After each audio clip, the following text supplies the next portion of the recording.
Hey there and welcome back. You're watching X-Ray Tech, giving you an inside look at PC hardware. I would like to start things off today with an update. First, we'll talk about the X-rays that are the thematic backbone of the channel. You may have noticed that the thumbnail and intro today is the same as the previous video. I am professionally an X-ray tech, or radiologic technologist, as termed by the medical industry. That profession is how I've been able to get X-rays of PC parts to the channel, and I hope you've enjoyed and found as much interest in them as I have had in bringing them to you. I bring these points up because without going into too many details, I am choosing to put a slow to the influx of new X-rays. It's been a hell of a process to get these images, and taking something like an hour and a half to get each one has proven to be extremely cumbersome to the process of getting these videos and pushing them out to you guys. This isn't working out. That's just not going to stand. I want to get more content out in general. I want to get more content to you guys. I have a backlog of parts and builds and ideas and things that I just want to get onto the channel, and this is a barrier to that. The X-rays aren't going away entirely. I'm probably going to end up taking them in larger batches when I have the time to dedicate to such a task, and then that way I can still bring that variety and those nice interesting shots into the channel. Very specifically, understand that at the beginning of the videos, the thumbnail is probably now going to be a picture of the part that we're reviewing in the video, followed by a classic X-Ray Tech opener. Well, let's not delay this any further. Let's get to the video. What if I told you that for just $225 you could rule 1080p gaming? What if I told you you could play Apex Legends at high settings, Warhammer Vermintide 2 at high settings, Star Wars Battlefront 2 at high settings, Overwatch at ultra settings? You can with this CPU right here. This is the Intel Xeon X3450, and it launched back in September of 2009. It went the way of all CPUs in the Xeon server market, which is to say eventually these server stacks get upgraded, and en masse these CPUs are dumped onto the used market at a very, very reduced rate because of the high volume at which they are suddenly available. This chip, codenamed Linfield, is identical to the i7-860 with the exception of the fact that it has a lower base clock of 2.66 GHz. This still makes it a very viable option for gamers as it sockets directly into most consumer H55 or P55 motherboards. As we get further on into the video, you'll see exactly why this CPU, in my opinion, is still extremely relevant today. This is the sum of all of our parts, everything that went into this build, and like I said earlier, the total cost incurred is $225 US. The case was a used deal that I picked up locally, and it's the Aerocool ExtremeEngine 3T. It boasts excellent airflow due to the large intake fan built into the side, blue LEDs, and built-in fan controllers. Its gimmick and claim to fame is the gray turbine you see at the front that's not actually the fan, but spins with the fan behind it during operation for a cool little spinning engine look, hence the name. What really ties this together though is the timestamp dated for December of 2008. The motherboard is an LGA 1156 P55 chipset FOXCONN motherboard that I picked up off of eBay. The bigger surprises and more welcome finds was the memory for this build. It was two 4GB sticks of Patriot Viper DDR3 1600 memory bought from Amazon of all places. This build has several strong points, and one of them is clearly this Asus GTX 780 that I found used. It's one of the prettiest cards that I've ever owned. That entire shroud is metal and it cools extremely well. It kept this entire build quiet and is absolutely one of the strongest points of this entire build. The CPU cooler is one of those little hidden gems on Amazon. This thing hit a ton of strong points for me, such as 4 heat pipes, the 120mm RGB fan, and the tower being painted in all black. These factors were excellent all on their own, but what really put the icing on the cake was its price tag of only 21 USD.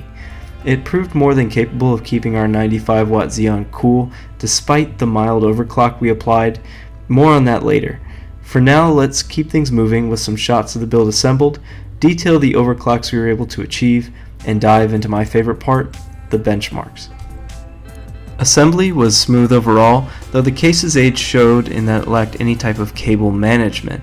I managed to establish a small overclock, taking the Xeon from its base of 2.66 GHz up to 3.37 GHz. This was the point at which I discovered the shortcomings of this FOXCONN board. While it masqueraded as a well-optioned ATX offering, its BIOS was not well equipped for overclocking at all. Voltage was only adjustable by offset, and I was only able to bump things up to 1.25 volts without a crash. I have to say, this disappointed me. This is the third Xeon on this platform that I've overclocked, and I know for a fact almost all of these chips can achieve 3.8 GHz, and with a fine touch and proper P55 board, hit as high as 4 GHz. The graphics card, thankfully, stretched its legs to a comfortable 200 MHz core overclock and a 75 MHz memory overclock. Now, without any further delay, let's dive into the games. Now, up first is not a gaming benchmark, but don't worry, we'll get there. We're instead looking at the Maxon Cinebench R20 results, and this CPU benchmark gives us a lot to unpack. First and foremost, we see that as tested at 3.36 GHz, the X3450 scores a solid 1092 points, a figure putting it just ahead of the i5-3550, a locked 4-core Ivy Bridge CPU. This is, by all reasoning, not half bad. But what really intrigues me is the point jump from stock to overclocked.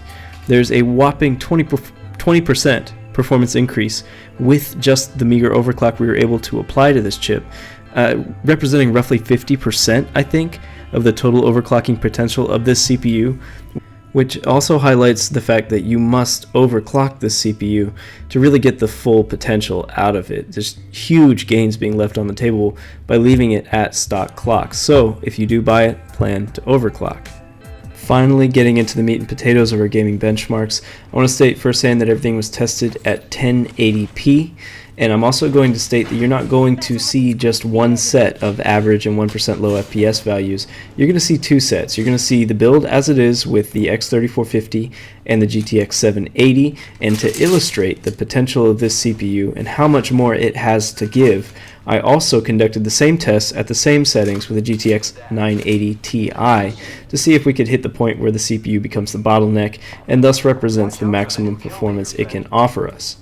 Testing methodology kept in mind, let's jump right into Apex Legends, and with the VRAM allowance set to match the 3GB on board with the GTX 780 and all the other settings turned on or turned up to maximum, we see an average FPS of 69 with a 1% low of 46.